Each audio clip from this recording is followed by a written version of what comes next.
15 minutes. That's all it took for the President of the United States to deliver what political analysts are calling the most dishonest speech ever given from the White House. Not the most controversial, not the most divisive. The most factually incorrect speech in modern presidential history. And what happened in the House of Representatives in the hours that followed might be even more significant. Stay with me, because the political earthquake that's happening right now is reshaping American democracy in real time. February 8, 2026. The White House President Trump appeared before cameras and teleprompters to deliver what was billed as a major policy address. What Americans witnessed instead was something extraordinary. A shouting, angry, factually challenged monologue that seemed disconnected from observable reality. Inflation was the worst in the history of our country when I took office, Trump declared. That's false. Inflation was at 3% when Trump took office. It's at 3% right now, not opinion, not spin. Mathematical fact. I was elected in a landslide, he claimed. Also false. Trump won by 1.5% of the popular vote. That's one of the narrowest margins in modern presidential history. A landslide is what Reagan won in 1984. This was barely a victory. But the most revealing moment came when discussing tariffs.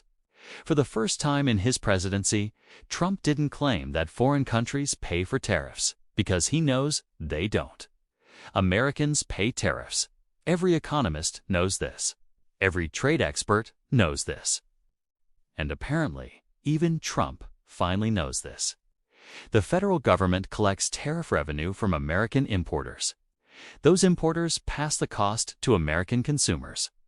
American families pay higher prices on groceries, clothing, electronics, everything touched by international trade. This isn't political debate. This is how tariffs work. This is basic economics. House Democratic leader Hakeem Jeffries didn't hold back in his response. It was an unhinged speech, untethered from reality and truth, Jeffries stated. Donald Trump has made things worse for the American people. He laid out the specific policy failures, the largest Medicaid cuts in American history buried in a tax bill that rewarded billionaire donors. Food assistance stripped from hungry children, seniors, and veterans. Healthcare costs rising instead of falling. Trump promised to lower costs on day one. Those were his exact words during the campaign. Day one has come and gone. Costs are higher, not lower. But Jeffries wasn't just playing defense. He was announcing something historic. Democrats, despite being in the minority, had just achieved something extraordinary. 218 signatures on a discharge petition to force a vote on extending Affordable Care Act tax credits. If you're not familiar with discharge petitions, here's what you need to know. They're rarely successful. They require members of the majority party to break ranks and side with the minority. They're supposed to be nearly impossible. And Democrats just pulled off their third successful discharge petition in 3 weeks. Let's connect the dots, because this is where the story gets truly significant.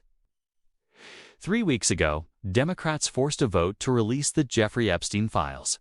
Political experts said it was pointless because the Senate would kill it. The Senate passed it unanimously.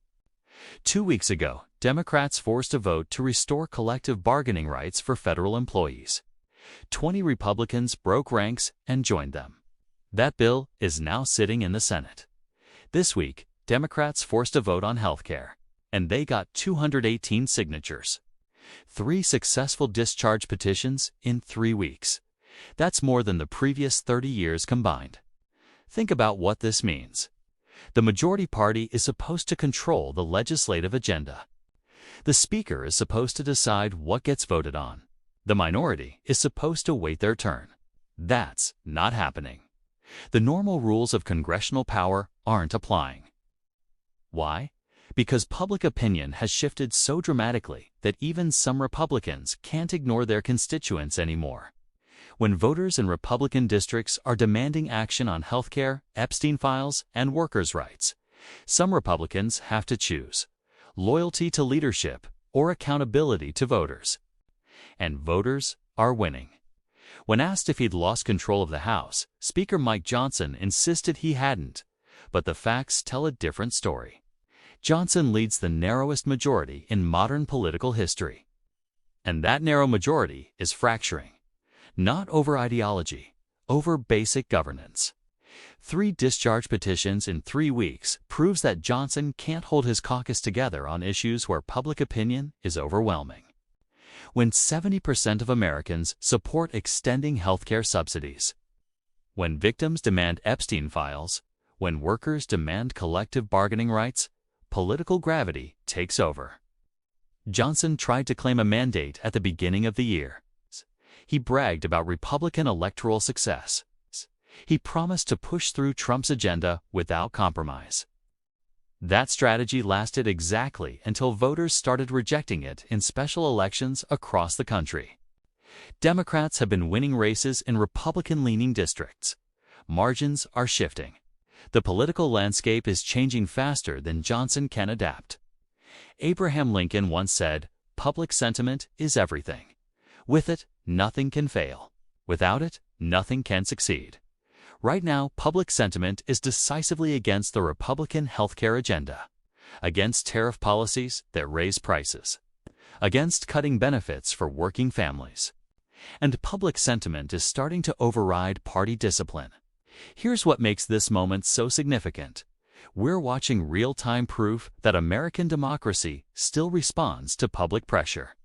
The conventional wisdom was that discharge petitions couldn't work, that minority parties were powerless, that speakers controlled the agenda absolutely. That conventional wisdom is being shattered. The healthcare vote is still weeks away, but every day between now and then, Republicans in competitive districts have to explain to their constituents why they're blocking popular legislation.